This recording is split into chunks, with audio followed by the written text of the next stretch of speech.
Hello, everybody. Bryan Wallison here. Here is round two of our videos for today. We're going to be talking with Stephen Wilder. He is the principal and founder of Think Wilder Architecture. So Stephen Wilder has a different approach. He looked at his business and looked at what he could be doing to make life easier for his employees. So we've been talking about how technology is important to stabilizing your business, to automating your business, and sustaining your business. Stephen understands that, and he's been looking at what technologies he can put in place to help his business. But he's been looking at the mental health aspect for his employees, for his staff. He talks about a key important thing that I've been personally having this conversation with some of my friends and other entrepreneurs and other of my peers. So we're going to dig into that. We're going to dig into that compromise of understanding is which one is more important, continuing your business on or understanding the stress and the issues your employees may be facing, because this is an unprecedented issue. We have people working at home that live with a family of 5, family of 10, and they are normally able to escape for 8 to 10 hours a day, and they can't. And we're asking them to still be able to do their work on top of that.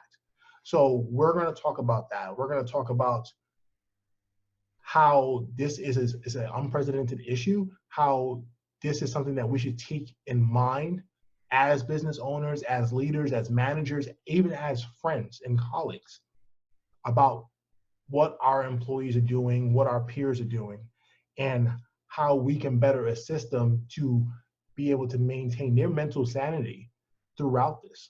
And then after, I'm going to talk to you about what technology that we can implement and what we can put in place to help in these situations.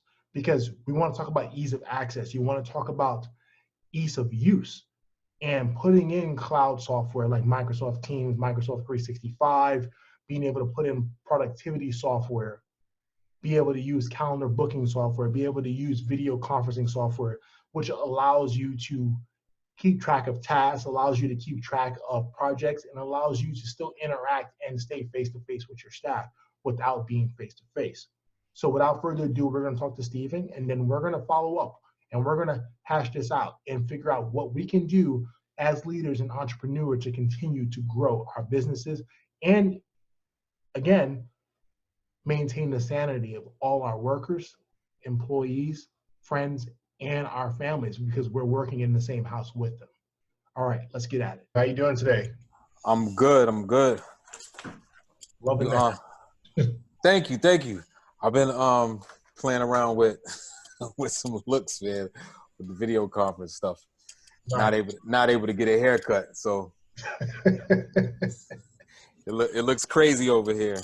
Yeah, I got my barber come over and take care of some things. Oh, you did? Oh. But you've been out though, right? Like you've been amongst the people. I'm out every day, man. I'm out every day. So you probably immune. What is it? Immune to this. Yeah, I was like, what do they do when they inject you with something? Immunization. Immunization. Yeah, you got your immunized. Tricky word. Your project stuff going on still? Yeah, I would say for the most part, our projects are still going on. We've been kind of working continuously through it. When everything first happened, I sent the email out to all the clients, letting them know like, hey, we're still working. We expect some bumps along the road because this is new to everybody, and everybody was pretty receptive, and people are, working with us to make sure that we can get paid, and communicating on a timely basis just to make sure that things kind of keep moving. So, but no new work. I mean, there's been some opportunities that have come up because people are thinking this is a good time for like people to come out and do work, but I'm not asking my staff to go out and do any work that will require us being in the field right now. So if it's something we can do from our comfort of our homes, then for the most part, that's what we're able to do. Definitely makes sense. So how has that been working for you with Have you been finding new ways to automate your business, having new processes in place for remote work, or did you already have that type of stuff in place? Well, interesting enough, my staff, we're at 6 people now, including myself. Couple years ago, when you get younger people around you, they come up with all types of fresh ideas. And one of the fresh ideas was working from home. And at sorry for any background noise, No problem. but at that time, just being an older person compared to them, somewhat traditional in my thinking, I was like, yeah, I don't know about working from home, but I'll try anything if the team feels that it's something that they want to do. So we employed it for a minute, but it didn't feel right. So I let people take one day where they could work from home, and I think it was also a learning curve on their side because they had to figure out how to be productive, and that wasn't necessarily the case. And I started to notice that, so I kind of got rid of it at that point. And then from that time to now, we've had every now and then somebody's like, "Hey, I have some family issues or personal issues I have to deal with. Can I just work from home?" And we let it happen. So when this came about, it wasn't too like shocking or new, but at the scale of it, it was. And so just understand for myself, that was, I don't know, I probably had the biggest or toughest time transitioning than anybody, because I think my workload kind of increased at that point, and having a family and just trying to um there's nowhere to go. Like, it's different when you work from home and you have a home office and we can go and do meetings and all types of stuff like that. But now I'm doing my meetings here. I'm meeting with the staff and they need more meetings because we don't have those just natural, I walk past your desk, you ask me a question. So now it's like, hey, I need a half-hour meeting. And now you're like, sometimes your days are gone because you're doing video conferences all day. But what we've done is we've always had our weekly meetings. So we do that on video conference. I check in with everybody, and then we try to see, is there another meeting that we need to have? We try to get that on the schedule that Monday. And our programs, we try to make sure, like our storage applications, whether it's Dropbox or OneDrive, we are trying to make sure that all of those are working. That's what we've been using before this. So we try to make sure all those are working and everybody can access files. We haven't had too many situations where multiple people have had to work on one file at the same time, but when it does, I'm hoping we'll be prepared for it. And all of we spend a lot of money on various CAD programs, Adobe, AutoCAD, Revit, all of these things. So it's very important that they're able to use these things. We're using TeamViewer, which I'm sure you're familiar with. So one day I had to go in the office, make sure everybody's computers are on and working, or restart or something like that. And so the first couple of weeks was a little bumpy because it was just all new to us, but we eventually figured it out.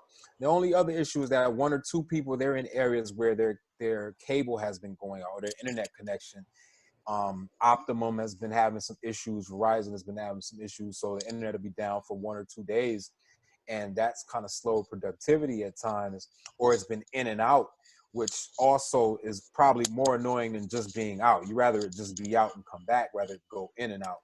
So, but we've dealt with it, and our clients have been a little they've been sensitive to kind of some of the things we've been going through, but it hasn't been overwhelmingly bad. For the most part, it's been a positive situation. So it seems like you're going through a lot of the same troubles that a lot of other business owners that are going through, dealing with. Absolutely. It's a new transition for having people working from home, Yep. people getting used to the environment, because not only are they working from home, people who have kids, their kids are at home too. So they're Absolutely. having to homeschool their kids and work, or they're having to do this. Or if you've been traditionally in the office mindset, you as the owner having to go to the office and make sure the computers are turned on, or making sure things are connected. Um, do you feel that maybe having a cloud-based solution might have been helpful for you in this situation, where you would have been able to have your stuff in the cloud, or be able to use productivity software that would kind of let your team work together easier without having to go back and forth between the office or be able to manage projects like that? What are you using to track your projects now? Yeah, so we use a couple things. Well, one, interesting enough, we I we're all using Office 365 now. So I bought a subscription a couple weeks ago, and but there's always this time period where you have to get familiar with the program. So we're not totally using it yet. But I put it in place as a backup where we have these cloud systems in place so that as we transition to it, something may happen where we have to fully go to it immediately, and it's better to have it in place than to have to go out and get it. So I decided that was a smart thing for me to do, because we didn't necessarily have it, or I mean, we needed it because we wanted to obviously increase or improve the way we do business, but it wasn't an urgent matter at that point. And so we kind of I made sure that we kind of got lean and limited what we needed to do. Like if it's something that's not necessary at this point, we're just trying to weather the storm in terms of the staff. I want the staff to weather the storm. If we're able, the goal is to complete all of our projects that we're working on. But if not, it's not a bad thing. But because I think mental health is very important right now. So I'm really not anything that's stressful. I don't want to stress anyone out, because if I think about my own personal home situation, I don't want to think about anybody else's. Like I'm just gonna assume that everybody's dealing with something, and I want to be one less headache they have to worry about. So I try to simplify what the tasks are, what our projects are, our deliverables, all of that stuff, so that we are not necessarily relying on whatever system that may break down or whatever thing needs to be done. Like one person, she was really having internet issues, and I was just like, yo, don't sweat it. It's nothing you can do. You're gonna call Optimum or whoever as much as possible. I don't got to tell you that. Like, you're gonna do that naturally. When it comes online, it comes online. We'll get the team to help out if they can, if time permits. But I just try to keep things really simple, and especially now because so many things are moving around, it's kind of my responsibility to handle all of these things are moving around. And by the time it leaves me, it comes out organized, simple, and straightforward. And so I'm probably carrying a lot of stuff that I have to deal with, as far as any programs or anything that may be acting up. I try to handle it myself and try to make sure that if someone needs it immediately for their stuff, for them to do their job, that I have that in place for them. That is a great management approach there. And I think that's a smart move, looking at your employees' mental health, because Yeah, that is a very important situation going on right now. People are absolutely. dealing with a lot of stress already. Being in a house 24/7 with people they may normally only be in the house with for 4 hours.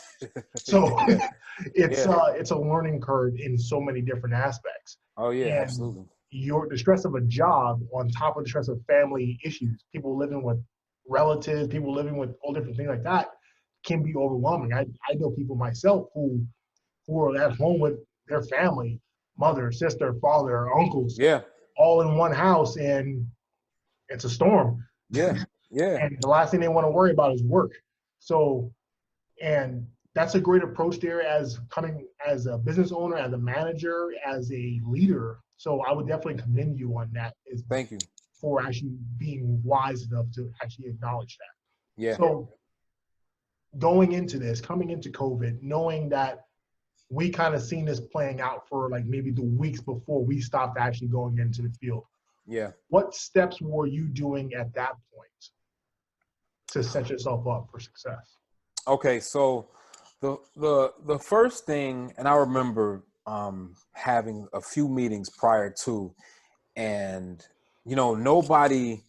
I still think we don't know everything about what's going on.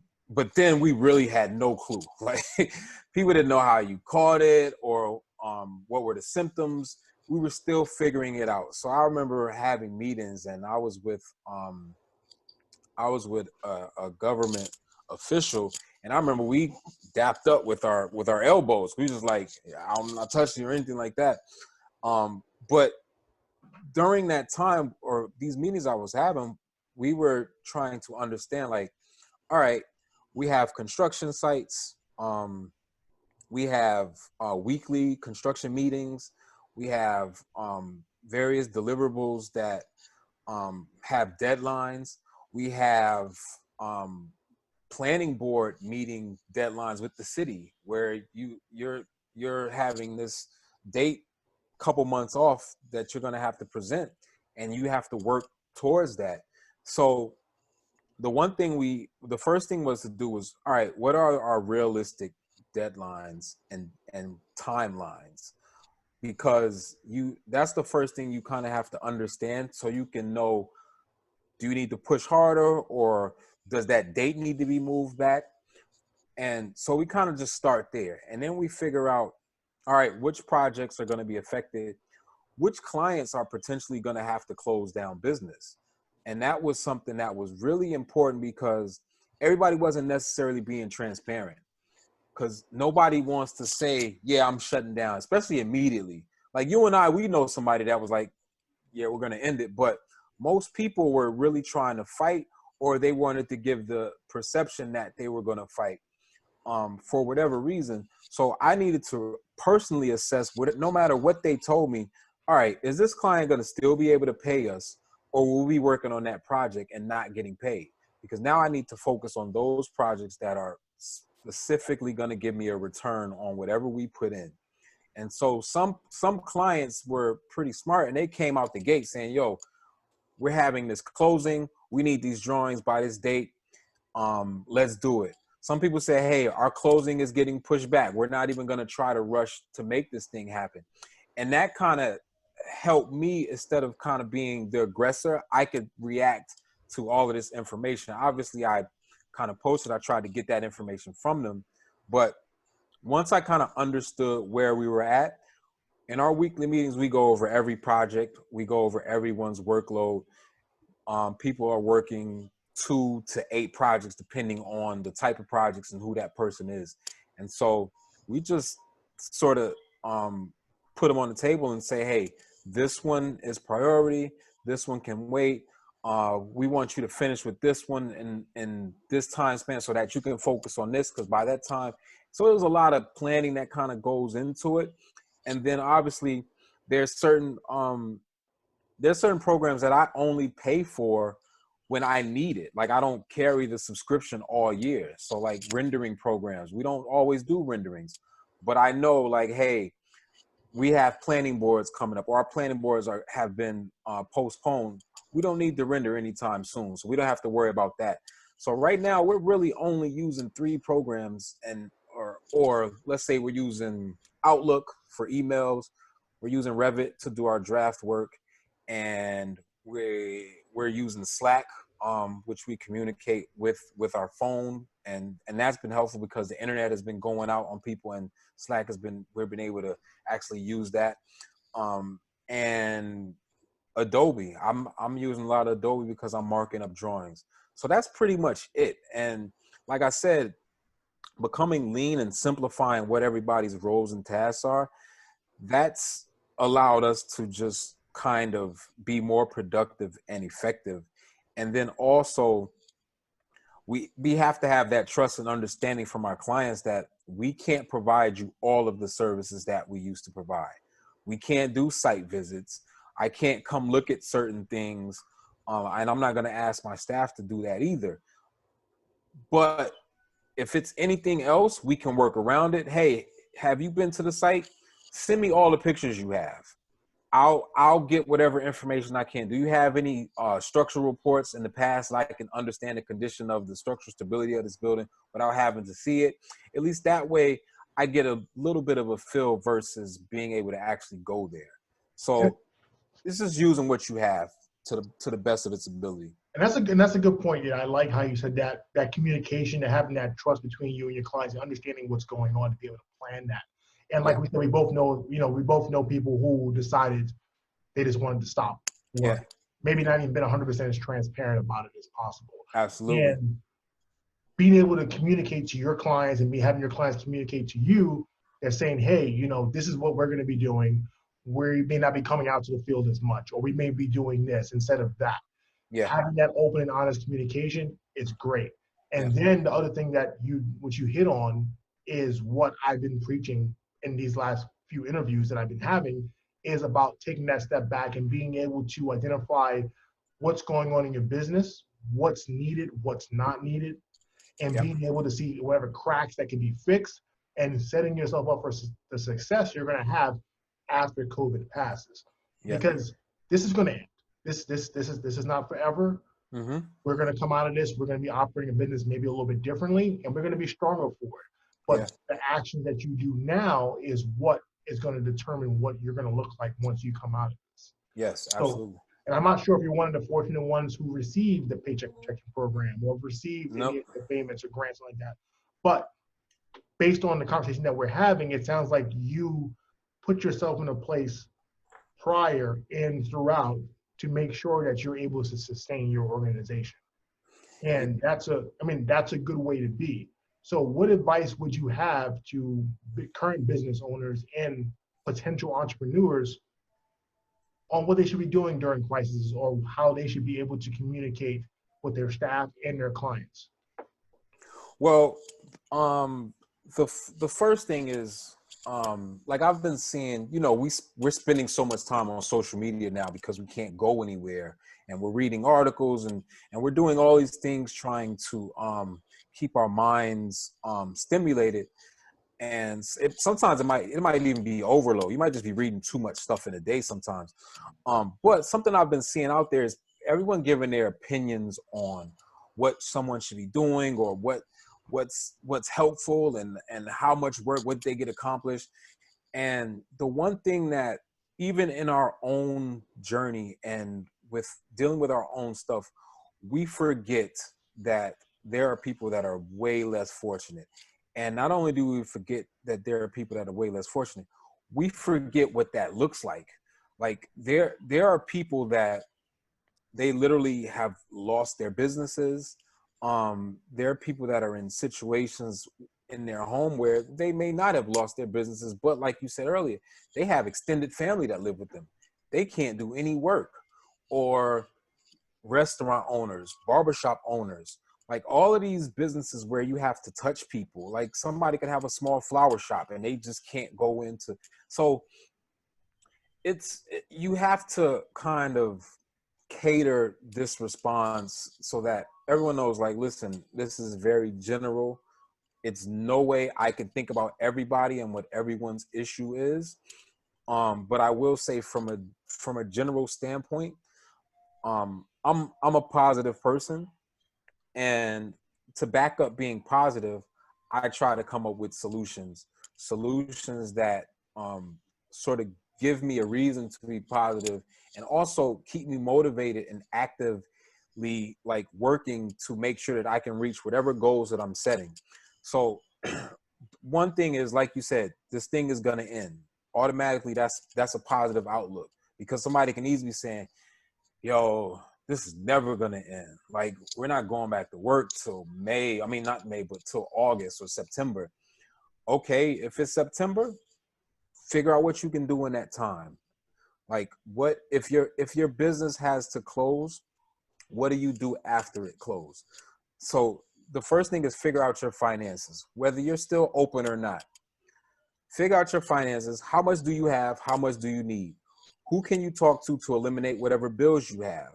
Like, if you don't have to pay anything, then you don't have to get anything. Like, it kind of goes both ways. If you're not making any money, then try to limit how much money you have to spend. Obviously, we have to eat.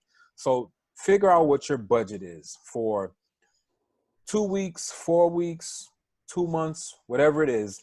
Now that you have that sort of baseline of information, now everything else is kind of a bonus. So, all right, now how do I generate revenue?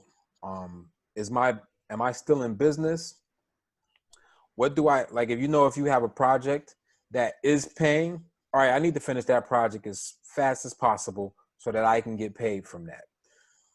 If there are other opportunities, like we know we do have these loans and grants that are out there. I've been kind of back and forth on those, like, hey, I'm applying, but I'm not necessarily sure I want to incur the debt. I'm going after most of the grants. Um, but if it starts to become a process where it's taking too long, I have real business that I can get real money from.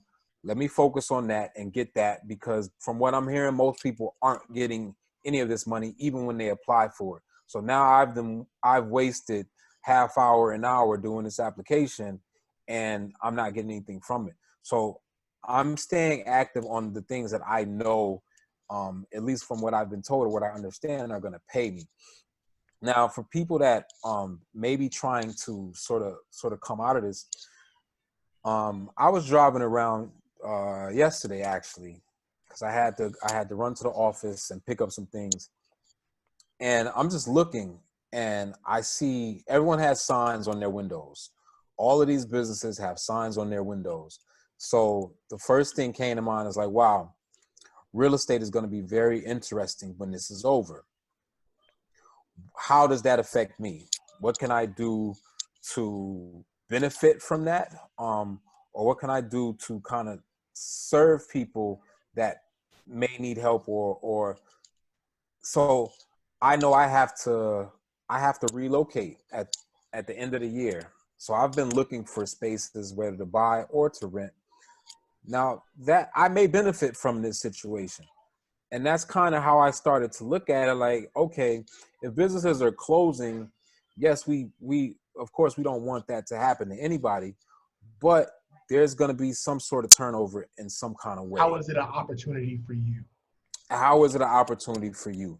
And even that, there's every whenever there's any sort of pandemic or any um depression, recession, or whatever you want to call it, there's always opportunity. There's things that are changing rapidly, but there's usually this common thread of new needs that are out there. Like I've already been hearing of various business ideas. Like this guy was given tours on his motorcycle with like what's the motorcycle with the side cart? Sidecar, yeah. Yeah, and practicing social distancing, and that was I think like a hobby he was doing, but he's kind of turned it into a business, and he's practicing it. I wouldn't necessarily do it, but he saw an opportunity, taking people to work, like essential workers and things like that, because who's getting on the train these days? A lot of people are, but it looks almost suicidal to me. But I'm I wouldn't do it, but I seen people the have to Metro. do it. I seen the Metro North platform yesterday. It was packed. Yeah, so I'm like, how are we ever the issue that needs to be solved is vaccines and testing. So they're talking about opening up the cities and states, but the only solution we've had is social distancing, and you're getting ready to get rid of that. We're going to be right back in the same position. But I think people just have to like kind of sit back, read the newspapers, read articles. There's so many articles out right now about how things are going to be different. Like if you can come up with so many things that addresses people's needs. Like if we're going to be working from home, a lot of people are going to be working from home and not having to. So what do people working from home need? Like just start asking these questions, and then you can come up with solutions if you're not able to continue your business and you don't necessarily want to go back and find a job. And then I don't even know how many jobs are going to be available when this is over. Like so many people have lost their jobs and they're not going to be returning to them. Some people's positions are going to be eliminated because that company is going to do its own assessment and realize like, hey, we don't necessarily need that job anymore, or we don't need this space anymore, or, so everything is going to be amplified in terms of how we live, how we work, how we play. And you kind of want to be in front of that versus reacting to it. Yeah, I mean, that's the conversation we had with the CEO of Salute, Hilda Perez. Hmm. And we were talking about that. Like, coming out of this, are you going to need the same office space size? Are you going to need this? These are things that people are going to be thinking about when they're reducing their staff. Yeah, Or you're going to be thinking about when they're saying, hey, I want you to work from home. You're going to realize you had that one employee that you always had a suspicion that they wasn't really working as much. And now you know, yeah, because you didn't need them. You didn't need yeah. them for a while. You didn't see them for a while. So you realize you wasn't really relying on that person as much That's. as you did. So a lot of jobs aren't going to come back. Hmm. And every day when I go to New Jersey, or every day when I'm going to different parts of the city, I'm like, they got rid of all the toll booth collectors on the New Jersey Turnpike and on the George Washington Bridge. Yeah. Are they honestly going to bring those jobs back? Yeah, think because especially when they start adding up those numbers, those I mean, salaries, and if you're telling people, what are they saying? Mail your payment in, or yeah, or get Easy Pass. So Easy Pass is gonna start doing even better. they've That's what I'm been trying to saying. promote that for a long time. They've been trying to do that. That's why already most of the tolls in New York are already Easy Pass only. Absolutely. Yep. So now seeing New Jersey and their New Jersey Turnpike and the bridges and tunnels going Easy Pass only right now throughout COVID because they don't want nobody going to the toll booths. Why would you bring those jobs back if if you're already putting It automation in place? It it wouldn't doesn't make make any sense. sense. Yep. Exactly. It It doesn't doesn't. make sense. So And good business owners are not going to do anything that doesn't make sense, no matter how it affects anybody.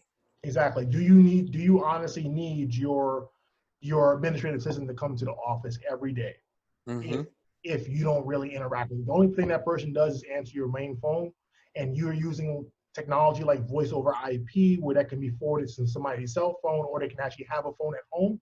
Yeah. You honestly need them in the office taking up a desk space. And Yeah. those are the questions that a lot of business owners are going to be asking themselves, especially with new technology, all the different types of productivity software. You just said you made a purchase for Microsoft Office 365. You're going to get productivity software like Microsoft Plan that's going Yeah. to give you that ability, and it integrates into Microsoft Teams. Yeah. So Yep. all your tasks and everything like that is going to be there for you. So Yeah. you don't need nobody to be physically be in the office unless they need to be with you daily. Yeah, And that's unless the only thing that's unless going to happen. there's yeah, and then even the equipment that you're gonna have in place. Like so now you have to figure out like, hey, am I buying a desktop for my staff or am I gonna get laptops now? Is your And laptop going to have mobile internet connection already with it? Are you going to have exactly. tablets that are going to have cell phone data or anything like that for your staff Yeah, members to have? yeah. Everything is literally everything is affected. That's why this is so unique. We we have no like even if we have no idea how people are going to be affected, how people are gonna how people's behaviors are gonna change, how people are gonna work. Some people have totally different work schedules than they had before. And the longer this goes on, it's going to take them 6 months to a year to return to normal work. So now they're going to start looking, they may look in other fields. People are going to change career paths.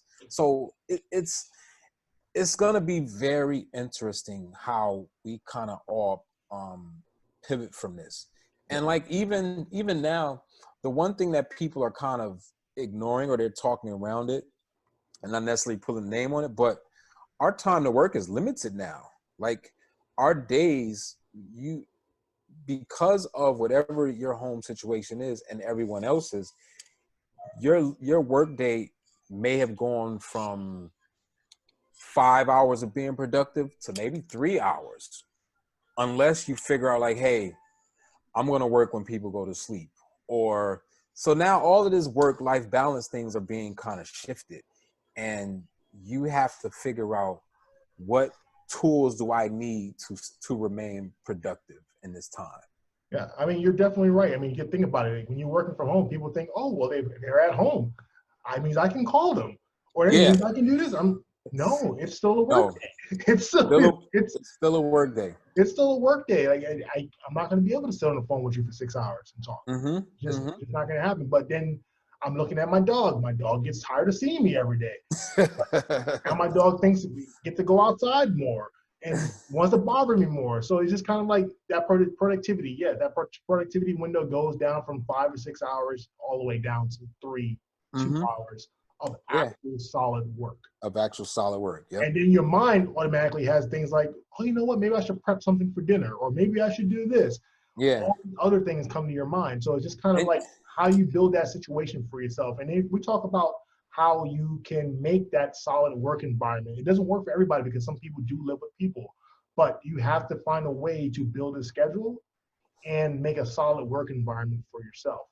So yeah, I was just getting ready to say, like, the tough thing for me was, and I've finally come around, was totally committing to this. Like, you tell yourself, like, yeah, I'm working from home, but I didn't totally commit until I bought this office chair that just came in the other day.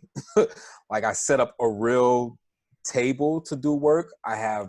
Finally have another screen set up, laptop. I had to go to the office to actually get the stuff I need on a daily basis, not a few things that I had been, oh, let me go grab a couple pens or a couple pieces of paper. Now I had to grab my reference materials, like all of these things that I really need to get comfortable. And the crazy thing is it's like you're a closer in a baseball game. You warm up and you're warming up and you going in just to make one out. Like, and that's it. So I'm doing all of this stuff to be productive and have my space. But then it's like my bedroom door keeps opening, or it's time to eat because now we eat more than we were eating when we were working because we were. oh man. So It's now it's like, oh man, I need to exercise more. So now I got to exercise more when I never exercised this much before because I didn't have time. And now there's no excuse because I'm at home. So it's so weird. I would love to like really know the people or understand what strategy worked, and is there one strategy that worked, or is it multiple strategies that work? Because we're all unique individuals and we all have different things that sort of that feed our soul and all of that stuff, but who's really being productive during this time? Because I'm grading on a curve for myself. So I went from making sure that if I got one thing done a day, it was a productive day.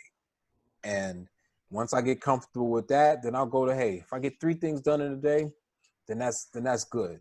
But I'm not beating myself up. Obviously, I'm trying to make sure that we're getting work done. But I don't want to lose my mind in this. Like, this is fear talking. Like, this is actual fear talking, and understanding the importance of the essentials in life and business. Yes, it's very important, but I don't want to lose my mind over it. And I don't want to make the situation around people around me worse than what it already is.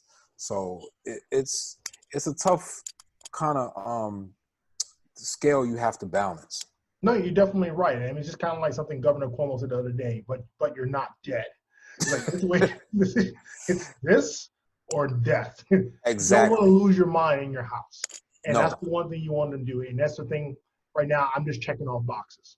Yeah. And as long as I continue to check off boxes, I'm good. Whether it is Yeah. if I decide, hey, you know what, I can't sleep, let me go do some work for an hour and then come back and go back to sleep, that's fine with me. Yeah. My doctor may disagree with that, but Yeah. Yeah. Yeah. it is what it is at this point, because there's some times during the day where I may not be as productive as I need to be because either I got to be on the phone or video chat for 6 hours or something like Yeah. this, Yeah. with people. So I definitely want to commend you for the steps that you have taken with your business. I'm pretty sure your employees are thanking you every day. So um, definitely keep up the good work. Is there a Yeah. last message you want to give to any entrepreneurs or business owners out there before I let you go? I think I just want to kind of just double down on what I said before. There's nothing that beats a great idea. Like, there's nothing that beats a great idea, even if you steal it from somebody. Um, find some like really good articles. There's a lot going around. Everybody has an opinion on something, and just try to come up with a great idea And whether it's within your current business or a business that you're thinking about starting coming out of this, and just go for it, and just go for it. Like I've been, we're in Columbia community business program, and I finally got a chance to read Duct Tape Marketing. If I show you that book and the amount of ideas I've written down just based off of reading that book, I'm kind of happy that I didn't read it during class. Don't let Willie Mae hear that. But this is the perfect time. Like I wake up, I'm consistently reading at the same time every day for the same amount of time, and it's keeping my mind so fresh. And like I was actually telling Willie Mae that I'm so excited during these days because my creativity is back. Like I had been dealing with so many things before, but now that I've simplified everything, my creativity is back. My love for what I do is restored, and it's just coming up with ways. And especially being in architecture, I kind of can have a direct influence on how we come out of this. It's just giving me so many fresh ideas about how to move into this next chapter. It's funny how you strip away all the overhead and all Yeah. the love and the joy to your job. The thing that you really wanted to do from the beginning Oh man, somehow comes back. Yeah, it's just like the environment these days. Now that all the people are gone, all the animals are happy again. Everybody's happy. The water's blue again. So yeah, you got to get rid of the BS. You're not alone. I finally watched The Founder the other day too, and I had so many ideas. Oh yeah. That was actually a really good movie. I mean, believe it or not. I'm mad that you just saw that, considering we looked at that last year. And you were new. Like we were new. You got off to a bad start. I finally watched it. It was good. It was. Yeah, it was good. I mean, I got a different message than everybody else did from the movie, but Yeah. No, it's cool, but that's what it is. It's about your own interpretation. It's about interpretation. Yeah. So read some books, man. Like there's a lot of books out there that can. Yeah, you should read this book. You read Traction yet? No, I think I have it though. Actually, yeah, definitely read that one. I think you mentioned that before too. Yeah, I think Walter mentioned that one. Okay, that's the one Walter mentioned. It's a really good book. You should definitely take a look at it. Okay, yeah, I definitely will. Definitely will. So I appreciate your time, Stephen, and I'll get this posted for you. All right? Yeah, thanks, Bryan. Thanks for having me. No problem. Anytime. Take care. All right. Have a good one. All right. Wow. So I just had a great conversation with Stephen Wilder. Stephen is, I would say, a mastermind at thinking about this, because a lot of people aren't really talking about this aspect. People are talking about how are people going to continue to work. People are worried about people having jobs, but Stephen is focusing on the most important piece here, is the mental health for himself as the business owner and all of his employees. We touched on something that was very near and dear to my heart, even understanding that mental health can be a struggle. It can be a very overwhelming aspect of anybody's life. And this is an unprecedented situation. So I feel that we all should be having that conversation with our loved ones, with our employees, with colleagues, and making sure that we are not putting too much of a burden on them. Because, I have friends, family, who are at home with their kids who are not in school. So they also have to do their 8-hour job and still homeschool their kids and cook dinner and clean up the house and go food shopping and take out the dog and do all this stuff like that. It's an unprecedented situation here. And as a business owner, we have to be compassionate about that. We have to be understanding about that. Because yes, we do have the mission to do. We do have clients' needs to meet. But we also have to make sure that we don't lose one of our most valuable assets, which is our employees, which help us accomplish the mission. So thank you to everybody who is continuing to work from home. Thank you for everybody who is continuing to push through, to the single parents who are continuing to work and homeschool their kids and take care of their household. Thank you to all of those who are staying strong through difficult situations. It is a burden that we are all working through together. And I'm very happy that everyone is being as understanding as they possibly can be to work through this. So Stephen, he is a man, he is a legend, and he has a great approach to looking at this. So Think Wilder Architecture is always thinking better and thinking bigger. So I appreciate his time on the show, and thank you for everybody for listening today. Hope everybody has a great and safe night. Take care.